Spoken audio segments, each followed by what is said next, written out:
Hey train friends, in today's video I'm going to show you a weathering technique called salt weathering. I used it here on this new girder bridge and it turned out fantastic. We're going to check it out today on PghTrainFanatic. Thanks so much for watching.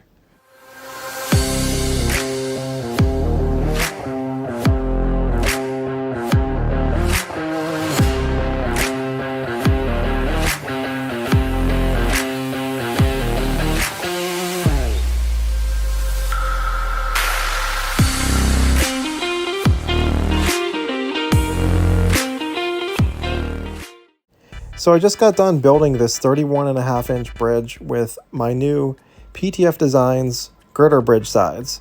They're laser cut and they're offered right now on my website. I'll put the link in the description. You can see they're really detailed. They have rivet details even in the joints. It's really nice, but this weathering technique takes it to a whole new level. Right now the girder bridge sides are offered in two sizes, a 31.5-inch kit and then a 15.75-inch kit. In today's video, I'm going to use the shorter version, make a new bridge with a new painting technique and a new color. And you can use this salt weathering on anything, not just our girder bridges. But here are the pieces as it comes out of the packaging. You glue those together like so. Wait for that glue to dry. And then with the piece of wood of your choice, you'll glue it to the sides and you probably want to clamp it so it has a nice bond. Then you'll need some coarse sea salt. It has to be coarse sea salt. And you'll choose some spray paints of your choice, and these are the ones that I chose. Alright, the glue has dried and we're ready for the first coat of paint. We're going to start off with this ruddy brown primer. It's like a reddish, deep red color, and it's really nice. I actually use this color on my steel mill. You want to start off by coating the bridge. Put a nice coat down on it. And cover all the surfaces. Get down in all those cracks where the details are at. I started off with the bottom so that I could let it dry and then flip it over and work on the top.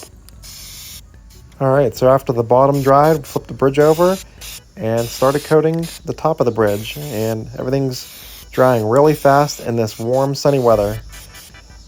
So I took my time, got down in all the cracks and crevices of the bridge, gave it a nice coat, last finishing touches, and then we were ready for the next coat, which is the camouflage brown. And all I did with this color is just kind of gently spot it in a few areas to kind of tone down the red and give it a little bit of a different look and kind of blend it all together. It looks really cool.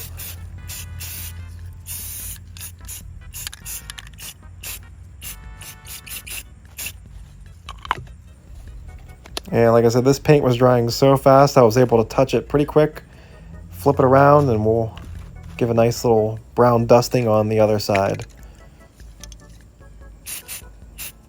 You always want to make sure that you spray paint in a well-ventilated area. You definitely don't want to be breathing in the fumes of the spray paint. Alright, so we are ready to do the salt. And I flipped the bridge over, started with the bottom, and you can see I quickly sprayed it again to get the paint wet so the salt had something to stick to. And I just started pouring on all of the sea salt in just random fashion.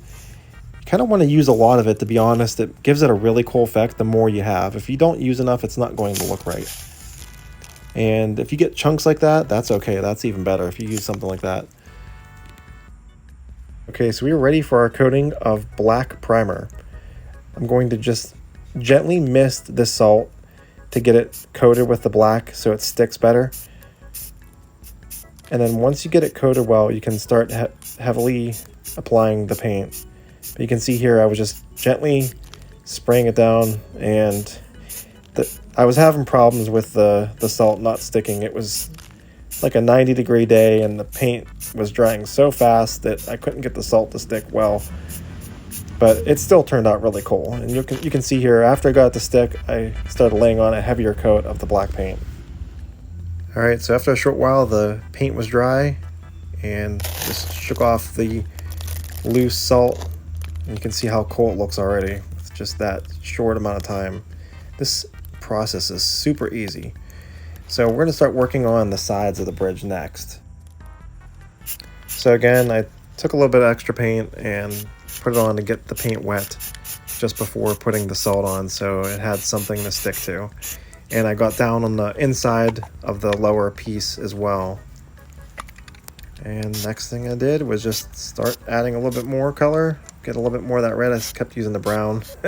So I was using a little red and brown, get that bridge wet, and then start applying my salt to it. So when you're putting on the salt, you kind of want to think about where the rust would be at. It would be kind of down in the cracks toward the bottom and on the inside where the pieces of metal meet, and that's makes it look even more realistic and cool whenever you layer it in there extra heavy. Alright, now the sides are ready for some spray paint. Again, we're going to use the black spray paint, just get it misted down, get that salt to stick, and then you can really layer it in heavy and give your good base color over top of that rust. And look how cool that looks already with just that short amount of time we spent on that side. So before we brush off all the salt, we're going to do the entire bridge, get it completed, and then at the end we'll take a brush after it all dries and brush off all the salt, and you'll see the results.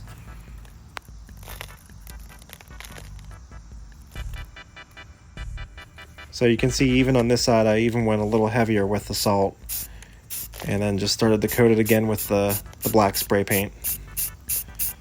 This is actually a really fun and easy weathering technique. It's super easy, anybody can do it.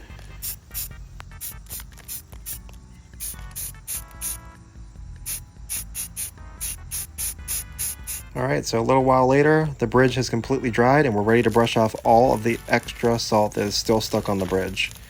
Comes off super easy with just a regular old paintbrush. Get it all out of those cracks, and you can see how cool this bridge turned out looking with this red and brown undertone with the black. Looks really, really cool. And Zelda was in the background barking, letting me know. I think she wanted to help me do some of the salt weathering.